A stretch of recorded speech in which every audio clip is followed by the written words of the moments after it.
ang Diyos, ang pagmamahal lang na deserving siya ay yung pagmamahal na kusang ibinibigay ng tao.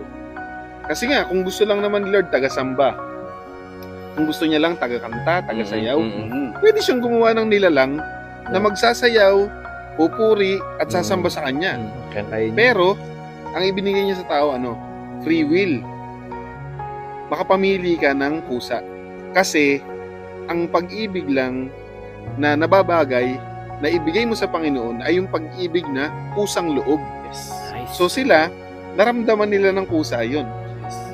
By exalting Jesus Christ, na ang korderong karapat-dapat na papurihan. Yan yung kagaya doon sa binasa natin.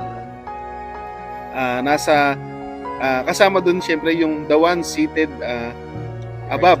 Oo, siya yung si God the Father. Ibig sabihin, pinupuri siya ng lahat ng kanyang nilalang dahil they are worthy of praise. Hindi dahil inutos niya sa'yo na magpuri ka. Yun.